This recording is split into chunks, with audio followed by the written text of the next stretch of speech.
This is entitled, Did God Modify the Ten Commandments to Protect the Jewish People? And it is a Midrash Rabbah on Yitro.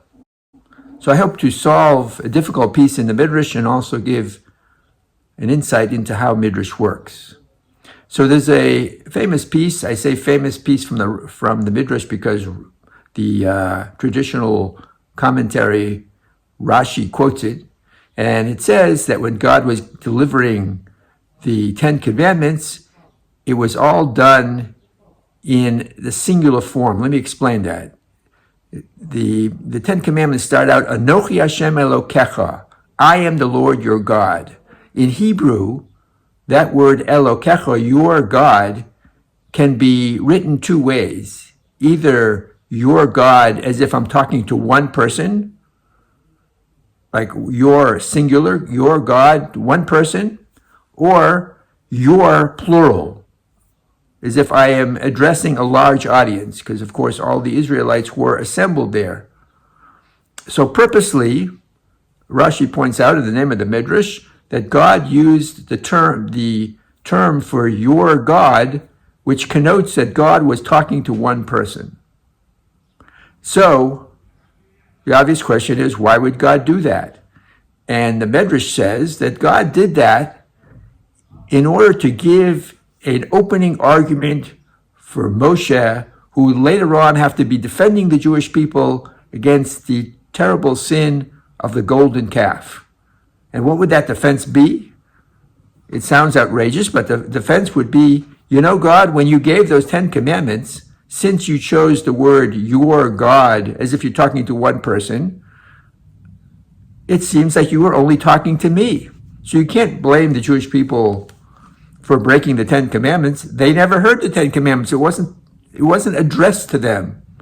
It was only addressed to me, and I, of course, did not break the 10 commandments. So on the face of it, this sounds very simplistic and is begging for explanation. So the commentaries on the Midrash, including the Yefei Torah, who I often quote, say that what's really going on here is we're talking about the essence of the sin of the golden calf. The sin of the golden calf was that the Jewish people thought that Moshe had died. There was a famous Midrash that they looked up in the sky and they saw a picture of Moshe lying there, but they thought he wasn't coming back. And they needed an intermediary between them and God. And so they built this golden calf to be the intermediary. And in fact, this was the level that they were on. The Yefei Torah quotes a proof is that even when God was relating the 10 commandments, after the second one, the Jewish people said, you know, this is too intense for us. We don't want to hear this straight from God. Let's go through our intermediary, Moses. So Moshe was the one who related to them the rest of the 10 commandments. So they always were operating under the fact that you need an intermediary between yourself and God. Now this, of course, is a mistaken notion.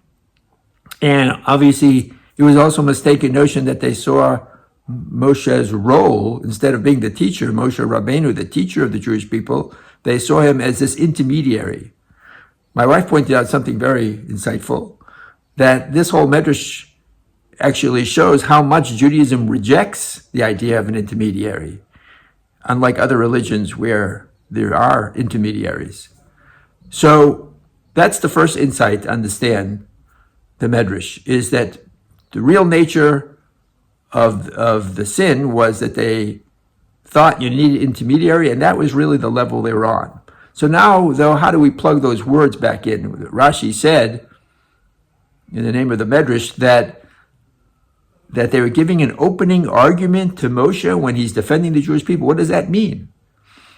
So what I believe that means is that it's another way for the Midrash to actually say that God, who of course is above time and space, even when God was relating the 10 commandments, God already knew that the Jewish people are going to break the 10 commandments. Now that's a very serious thing. They were worshiping another God, which is one of the most fundamental building blocks of Judaism.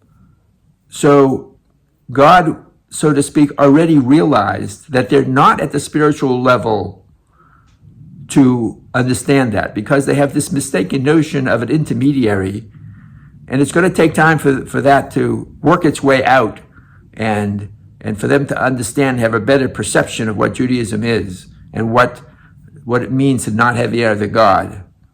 So right now they're not at the level to understand it, and that's really what the Medrash meant when it said giving Moses the opening argument. So you could have to question if the Medrash really wanted to relate that point, that the Jewish people were not at the level to understand what it means to worship another God, and they were still holding on to this mistaken notion of an intermediary. Why did the Medrash just say it? So the answer is, that's not what the Medrash does. The Medrash never, or I would say very, very rarely, says exactly the concept that it wants to convey to you. The Medrash wants you to sweat it out. Because if you want to have this truth as something that you acquire, you have to work on it, and you have to work it out. And then it becomes something that's part of you, and you understand it. The Medrash never divulges what's really going on. It just gives you some notion where you can then figure it out. Let me share with you one other idea, which I think cements the notion I'm trying to convey. There is a very haunting Medrash talking about when Avram was trying to defend Sodom and Gomorrah when he heard that they were going to be destroyed. So Avram said, "Hashofet kol haaretz lo yashem mishpat." You're the judge of the world. You're not going to do justice. So the Medrash says, "Im olam ata mevakesh ein din, v'im din ata mevakesh ein olam." If you're trying to have a world here that's going to survive, you can't hold them to this strict justice. But if strict justice is what you're after, then don't expect the world to be able to ever live up to it. It's not going to survive. So I think that's what I was saying that is going on here.